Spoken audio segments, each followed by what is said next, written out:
ಇವತ್ತು ಅವರು ಈ ಒಂದು ಸಂಘ ಒಂದು ಬೇರೆ ಜಿಲ್ಲೆಗಳಿಗೆ ಮತ್ತು ರಾಜ್ಯಕ್ಕೆ ಮಾದರಿ ಆಗ್ತಕ್ಕಂಥ ರೀತಿಯಲ್ಲಿ ಬರೀ ನಮ್ಮ ವರದಿಗಾರರಾಗಿ ಕೆಲಸ ಮಾಡೋದಕ್ಕಿಂತ ಹೆಚ್ಚಾಗಿ ಉತ್ತಮವಾದ ರೀತಿಯಲ್ಲಿ ನಮ್ಮ ಸಂಘದ ಸದಸ್ಯರು, ನಮ್ಮ ಮಾಧ್ಯಮದ ಸ್ನೇಹಿತರೇನಿದ್ದೀರಿ, ನಿಮ್ಮಗಳ ಕಷ್ಟ ಸುಖದಲ್ಲೂ ಇವತ್ತು ಈ ಒಂದು ಸಂಘದ ವತಿಯಿಂದ ಮನೆಗಳಲ್ಲಿ ಆಗ್ತಕ್ಕಂಥ ಕಾರ್ಯನಿರತ ಪತ್ರಕರ್ತರ ಸಮಸ್ಯೆಗಳಿಗೆ ಸ್ಪಂದಿಸಿ ನೆರವಿಗೆ ಬರ್ತಕ್ಕಂಥ ರೀತಿಯಲ್ಲಿ ಹಲವಾರು ಯೋಜನೆಗಳನ್ನ ತಾವೆಲ್ಲ ಹಲವಾರು ವರ್ಷಗಳಿಂದ ಏನು ತಾವು ನಡೆಸ್ಕೊಂಡ್ಬಂದಿದ್ದೀರಿ ಸಂಘದ ವತಿಯಿಂದ, ಎಲ್ಲರಿಗೂ ತಮ್ಮೆಲ್ಲರ ಸಮಸ್ಯೆಗಳಿಗೆ ಸಂಘ ಸ್ಪಂದಿಸ್ತಕ್ಕಂಥದ್ದು ಯಶಸ್ವಿಯಾಗಿ ಕೆಲಸ ಮಾಡಿದ್ದಾರೆ. ಅದಕ್ಕೆ ಸಂಘದ ಪದಾಧಿಕಾರಿಗಳು ಹಿಂದೆ ಇದ್ದಂಥವ್ರಿಗೂ ಒಳಗೊಂಡಂತೆ ಈ ರೀತಿಯ ಒಂದು ಉತ್ತಮವಾದಂಥ ರೀತಿಯಲ್ಲಿ ಸಂಘ ಯಶಸ್ವಿಯಾಗಿ ನಡೆಯಲಿಕ್ಕೆ, ಸದೃಢವಾಗಿ ಇವತ್ತು ಯೋಜನೆಗಳನ್ನು ಅನುಷ್ಠಾನಕ್ಕೆ ತರಲಿಕ್ಕೆ ಆರ್ಥಿಕ ಶಕ್ತಿಯನ್ನು ತಾವೆಲ್ಲರೂ ಹೊಂದಿಸಿರ್ತಕ್ಕಂಥದ್ದೇನಿದೆ, ತಮ್ಮೆಲ್ಲರಿಗೆ ಅಭಿನಂದನೆಗಳನ್ನು ನಾನು ಸಲ್ಲಿಸ್ಲಿಕ್ಕೆ ಬಯಸ್ತಾ ಇದ್ದೇನೆ. ಜೊತೆಗೆ ನಾನೀಗ ಬಂದಂಥ ಸಂದರ್ಭದಲ್ಲಿ 2 ಬೇಡಿಕೆ ಏನಿಟ್ಟಿದ್ದೀನಿ.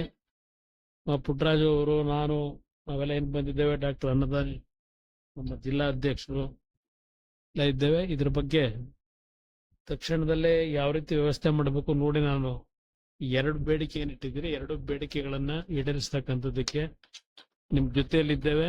ನಿಮ್ಮ ಸಂಘದ ಒಂದು ಶಕ್ತಿಯನ್ನು ಬೆಳೆಸ್ತಕ್ಕಂಥ ನಿಮ್ ಜೊತೆಲಿ ಇದ್ದೇನೆ ನಾನು ಅಂತಕ್ಕಂಥದ್ದನ್ನ ಈ ಸಂದರ್ಭದಲ್ಲಿ ಹೇಳ್ತಾ ನಿಮ್ಮೆಲ್ಲರಿಗೆ ಒಳ್ಳೇದಾಗಲಿ ಅಂತಕ್ಕಂಥ ಶುಭ ಹಾರೈಸ್ತೇನೆ.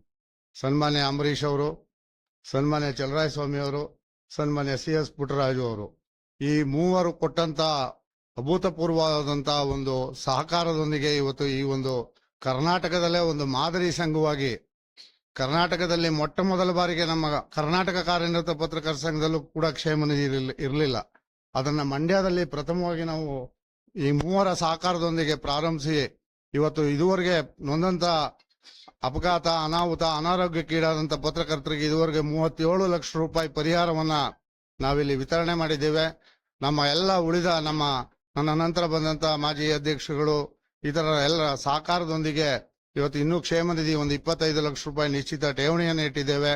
ಸಾಕಷ್ಟು ಮೊದಲಿಗಳಿಗೆ ನಮ್ಮ ಕರ್ನಾಟಕದಲ್ಲಿ ಇವತ್ತು ಮಂಡ್ಯ ಜಿಲ್ಲಾ ಸಂಘ ಇಷ್ಟು ದೊಡ್ಡದಾಗಿ ಮಾದರಿಯಾಗಿ ಎಮ್ಮರವಾಗಿ ಬೆಳೆದಿದೆ ಅಂದ್ರೆ ಈ ಜಿಲ್ಲೆಯ ಬಹುತೇಕ ರಾಜಕಾರಣಿಗಳ ಸಹಕಾರ, ಅಧಿಕಾರಸ್ಥರು ಕೊಟ್ಟಂತ ಈ ಒಂದು ಕೊಡುಗೆಗಳನ್ನ ನಾವು ನಿಜಕ್ಕೂ ಸ್ಮರಿಸಲೇಬೇಕು. ಈ ಒಂದು ಸಂದರ್ಭದಲ್ಲಿ ಕುಮಾರಣ್ಣನವರ ಹೆಸರು ಕೂಡ ಈ ಸಂಘ ಇರೋವರೆಗೂ ಕೂಡ ಚಿರಸ್ಥಾಯಿಯಾಗಿ ಶಾಶ್ವತವಾಗಿ ಇರಬೇಕು ಅನ್ನುವಂತ ಒಂದು 2 ಅಮೂಲ್ಯವಾದ ಕೊಡುಗೆಗಳನ್ನ ನಾವು ಕೋರ್ಕೋತಾ ಇದ್ದೇವೆ.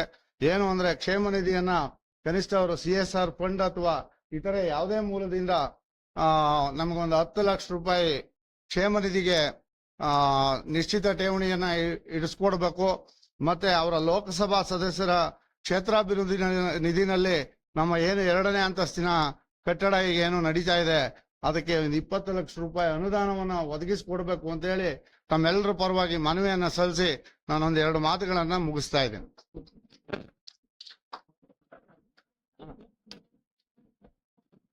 ಬನ್ನಿ ಪ್ರಕಾಶ್.